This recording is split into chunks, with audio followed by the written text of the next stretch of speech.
Today we have a special guest, Venerable Dr. Anil Sakya. He's here at Thailand Wat Bhuvanivit Vihan Temple. You were born and raised in Nepal, and at 14 you got ordained into Theravada Buddhism in Nepal and Thailand. And he also got educated in the UK and received a master and PhD in social anthropology. So it's actually very interesting because you were born in Nepal and you get ordained at age 14. So could you maybe explain what was the transition for you to, or the decision you made at age 14 to get ordained? At the age of 14, I guess that you can't make your own decision.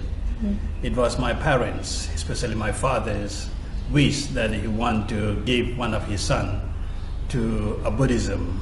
So that's why I was approached by my father.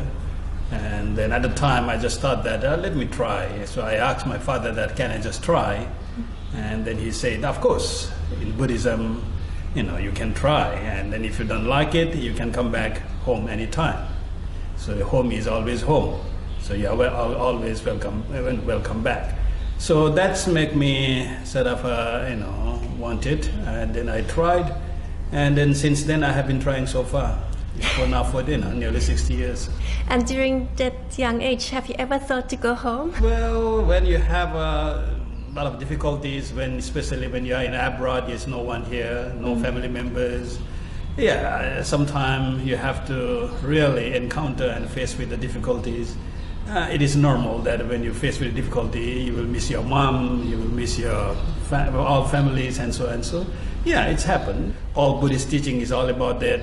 Everything is impermanent, everything is transient. So timing is a good healing process, is a good medicine. So it has been, on and off, but so far, because as I said earlier, I have been trying, and then so in a way that I keep on trying again and again. So you even stayed here like for over 60 years, and even you reached master and PhD, studied very hard to really make a change to maybe our society. So now, is anything you would like to share about your studies? Why did you choose to study anthropology?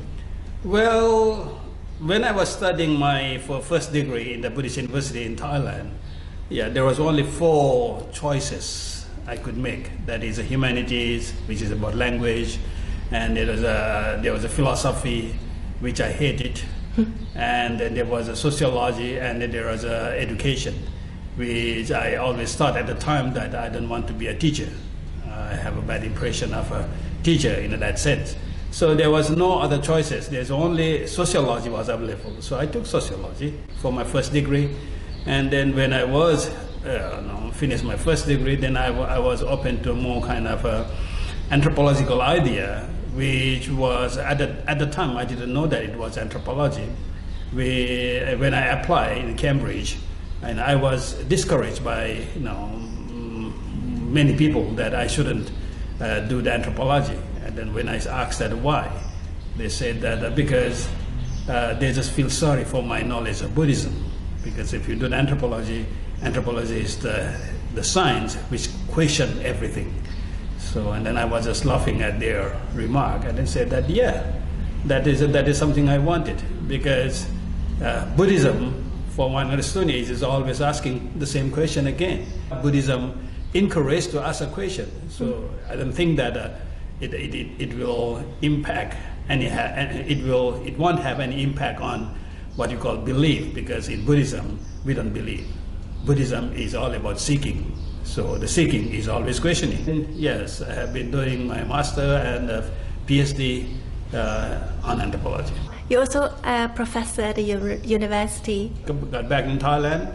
Yes, of course, as being a PhD holder, I guess that the people want me to get into the teaching job, lecturing job, which I wasn't ready at the time. But anyway, what people wanted, so I just did it. So generally, I was a professor in different universities in Thailand, all the leading universities in Thailand. I have lectures, different in nearly big universities. I do have my lectures, and then I was also approached by the Santa Clara University in America to run some of the courses there, which is every other year.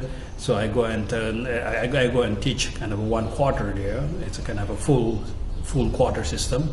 I have been doing that since then, and then sometime, yes, I was also invited by Oxford University to be a visiting professor there time to time. So this has been a part of me as a Buddhist monk. I think the world is kind of changing. There were a lot of distraction and confusion, maybe you may say it, and it leads to separation. And as you also studied anthropology, maybe you heard about gender identity, which also feels for me it's separation. So what do you have to say about this kind of confusion, or how would you explain it? And how, as a practitioner, should we practice? Because it sometimes feels there's a crisis in humanity. When we are talking about the present world, which is always chaos, I guess that the chaosity of this world is always, because when you talk about in the old days, they are also saying the same thing as we are saying.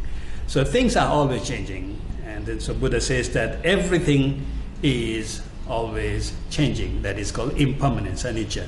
The only not changing is a death. So what happened is that everyone, when we're born, we want to be somebody. We want to identify as someone.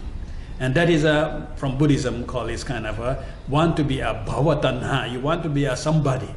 So that's why we need to have created the identity, and that's why we are creating, you are a woman, I am a man, I am a monk, you are a lay, you are the prime minister, you are the minister. So you are trying to creating all those things. But we are creating all those things based on our functions, what we do in the society, what we do in our daily life. But the people sometimes forget it. So it's just like, playing the role in the movie. So sometimes you become a hero, sometimes you have to be villain. After you play the role, you forget to kind of give up that role, and you play the real role in the real life, and that is become a problem.